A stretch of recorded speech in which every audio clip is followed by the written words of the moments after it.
Chiefs and the Eagles played a week 2 battle in the game of the week slot, the late afternoon game, right?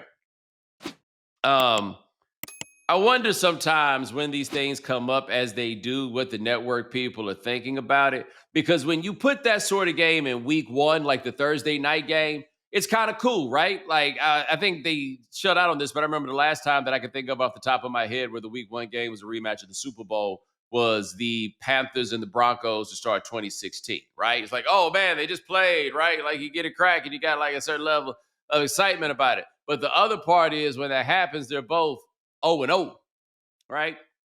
You put this in week 2, you get the possibility of either both teams being 1-0, or at the very least, one of those teams being 0-1.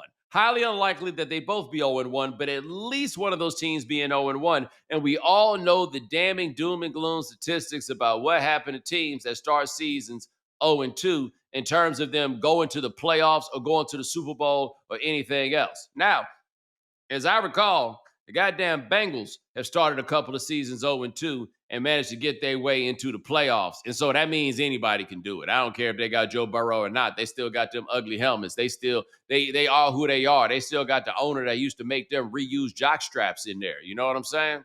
Like, if they can do it, anybody can. They out here itching like a motherfucker.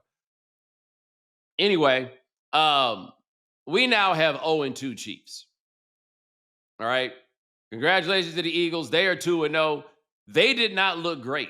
I don't think that they look great in either of the games that they played to start this season, but they did not look great. But they're 2-0, which means how they look becomes a much more secondary concern. Okay. The Chiefs are 0-2. And you have to understand, and maybe this is unfair of me to do this in this way, but I want to make sure that I get these numbers right. But I know these two games don't have anything to do with each other. There's a great separation between the two. I don't want to be too exaggerant. But I'm just saying, for me, it is very difficult on the same day where I saw Russell Wilson throw for 450 yards to watch Patrick Mahomes throw for $187. Like, that was jarring. Ryan, we're both up here in New York City. I don't know if you got an opportunity to watch any of Russell Wilson, but apparently what they have decided for that team, or maybe just against the Cowboys, was, like it was a video game. All I do is throw bombs. Yeah, that's it. Four verts. Let's chuck it to Malik and see what happens. Every play, you know what happens? He runs by everybody, right? Like the Cowboys, good for you guys. Glad you guys got a win. But Russell Wilson, who we all thought was washed, I would start calling that Cowboys defense, if they keep doing stuff like that, the fountain of youth. Start calling them the time machine. Like, all of a sudden, people getting right back at it. They're like Epsom salts. Russell Wilson got in the game and was like, wow, my knee hasn't felt this good in years. Yeah, Nate Tice talked about how Russell Wilson always wanted to be president, and he was feeding his constituents being Malik. He was. And by the way, he got himself into trouble because it clearly became video game time, and he's just like, I just throw it deep, except Malik wasn't going deep that time, and he threw the interception. Yeah. And then the game went back the other way. But watching the Chiefs, Ryan and I were texting during the game, and he made the best point. And I think I heard Tom Brady also say the same thing, or Kevin Burkhardt. I can't remember which one of them in the broadcast. But the point was, it all looks like work. Like the Chiefs, it all looks like work. That's not fun. I almost don't care about their record. I care about us, and this is not fun. It's not fun to watch. Mahomes doesn't look like he's having a good time. He's handing it off to a geriatric running back, and you see the offenses exploding all over the league today.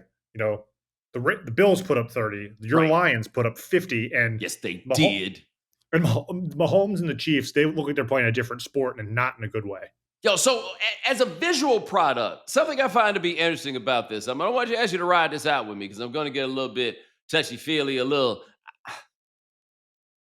those words that feel like they go somewhere in a sentence, but you don't always know exactly what they mean. I was about to put ethereal in there, but I don't really know exactly what that means. But neither here nor there. Okay. So, me and my brother and the homie Trey over here hanging out the other day, and we watched a YouTube video of a concert of Prince in 1990. Now, over the course of the last, call it a month or so, I have watched 3 live Prince shows through streaming. All right.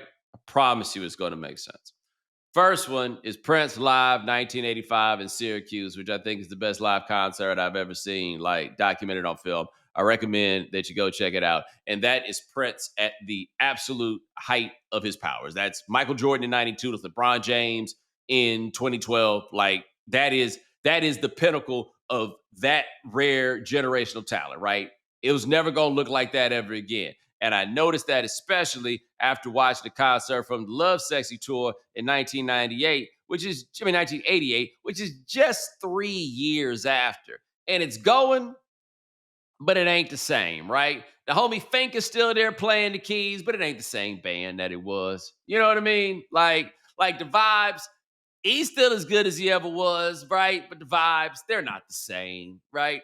Then you fast forward to the concert in Tokyo, 1990, on the Nude tour. And again, we're not that far removed from absolute peak of powers. And the songs are still good. He's still capable of doing all kinds of things. But after we watched the concert from 1990, me and my brother pulled up. We were talking about the song 17 Days, hashtag IYKYK, right? And I was like, yo, I got this. There's a dope video of Prince playing 17 Days at the Forum in 2011. And so he pulled that up, right? 17 Days goes, first of all, right? That was why I pulled that up, because it's, man has so much heat. He was just throwing super heat on the B-sides. But anyway, so watch this 8-minute version of 17 Days. And it's excellent. It's absolutely excellent. The band is excellent. He's playing some like dope ass funk licks on the guitar. All of it goes. But my brother stops and he looks at me and he makes the point. He's like, the thing is, he's plenty good, but the light ain't there. Like the light in 85 just shone so bright, right? But that light ain't there. And you watch in 2011, and the light ain't the same when you watch it in 1990 versus when it was bright as it had ever been in 1985, right? This is kind of the evolution for us, I would say, of the Patrick Mahomes experience. Now it's a little different with the Mahomes experience because it really took a couple years for that for the Prince shit to really get to crack like that. But Mahomes walked in the door and the light was blowing us away. It's the reason why people like me say he's the best quarterback that we've ever seen. Right? You're not going to convince me that he got worse, but you go look out there. The band, it ain't really the same band, right? In this case, where I say you still see Fink in the scrubs, you still see Travis Kelce out there in the uniform, but it ain't the same band. They don't ascend to the same highs. And subsequently, they don't push Mahomes to rise to those highs in the way that you saw it happen before, right? And so I don't think 0-2 means that the Chiefs are like somehow not going to make the playoffs. I still think they will. I know they're going to be in a very difficult division and all those things, but I think that they still going to get it cracking, right? I mean, I think they're going to get some players back. Like I think some stuff will happen. Okay. Um, I don't think they're an excellent team, but I think they'll be okay. But in terms as this matters to most of us as fans, is that even if the Chiefs weren't your squad, unless you were in the AFC West, you had to marvel at the light, right? Like you had to marvel at what the shine is. Like right now, the light off of Josh Allen is crazy, right? The Lamar Jackson light still goes crazy. I don't know if they got better than Mahomes. I don't know if they would be doing much different under the same circumstances as Mahomes. But I know the light don't shine as bright. And man, that is not nearly as much fun over here, especially since I like to watch football with my buddy Nick. Now, I didn't watch this game with him. I don't even know if he was over there, right? But if they don't get this light going or get something figured out, man, that's going to interfere with my whole experience. It ain't pleasant when that happens. You feel me? You see what I'm saying? But that's what stuck. Like when Ryan said it all looked like work and felt like work, I was like, damn, yeah, I think that is the characterization. And I think that's what we get here. And by the way, the Eagles, it doesn't quite look the same. Their offense did not look great. That Chiefs defense that did not look good against San Diego, they were looking pretty damn good against the Eagles because the Eagles is a little bit different over there too. But they seem to be in that we just gonna find a way to win space. And that is what happens when any short yardage comes up and you got it. I just can't imagine how dispiriting it is when they decide to run the booty push. Like I just can't. Like, what are we supposed to do? I have no idea. I do have this question, Ryan. I was curious if anybody else had thought this thing I'm going to say, even though it's unlikely anybody else did. Okay, so you know how I started off looking for a team, and then I found the Lions, and I liked what the Lions were doing, and then I watched them more and more, and then I didn't fully realize that I had truly become a fan because when they went to the NFC Championship game, I was just happy they got there. It didn't really hit me that the space that I had gotten into till goddamn J-Mo threw that ball away. Remember that? The Yeah. dude that got caught gambling at the team facility when Big Brain Ben put the ball in his hand and let him make an important decision at an important time. Is my fist balled up? Okay. Me let that go, right? But it was in that moment that I realized, damn, I'm really in on this, right? So the Chiefs got all these new fans, Swifties, right? They came in because they Swifties, right? They rooting for the Chiefs because they rooting for Travis because it goes back to their queen. It all goes together, right? But I imagine the farther and farther along that this has gone, some of them truly got into the Chiefs. You know what I'm saying? Like some of them truly became fans and they really want the Chiefs to win and they're really invested. You think any of them started cussing at Travis Kelce when they saw him on the TV? When he dropped, yeah, when he dropped the go ahead Hell touchdown. yeah, when he dropped that go ahead pass. Like, look, that's the thing about the Chiefs in this game. If you really want to give them the benefit of the doubt, this really turns on just a couple of things, right? Right. Like Kelce does not drop that pass. They're probably, or let's just say, forget about doesn't drop. Let's give him a catch, right? Because it's part of it if he doesn't, how about he drops it and it doesn't get intercepted? But, Right. but if he catches that pass, they score that touchdown there, and it's probably nip and tuck all the way there, right? They went from probably going up 4 to then going down, 10 when the ball got back the other way, Yeah. right? Somebody had to be furious with Travis Kelce at that point, right? Like, yeah. They not Travis Kelce fans. They Taylor Swift fans. And they became Chiefs fans because of Taylor Swift. But then that still means he got to do his part. You think they want her to be with a man that can't catch? You know what I'm saying? Like the day might come that she fall out of burning building or something like that. They're going to need to know that he got hands. They're not happy with that. Somewhere there's a message board on the dark web or something like that where the real Swifties are like, hey man, that motherfucker look old. There's somebody there that's feeling that way because Ryan, he look old. I mean, he is. I mean, we forget he's 35, 36, and he looks like it out there. I mean, he doesn't run the way he used to. And, when you start dropping balls at the goal line, obviously, you're not causing an interception, but he is not making the plays that he needs to make. And as long as they're down their top 2 receivers, that offense is going to keep looking like work. Right. So the thing is, it's asking too much for him to be like dynamic. Right. But you do need him to be steady in the face of what everything else is. Like, I mean, their best running threat in this game, without question, was Patrick Mahomes.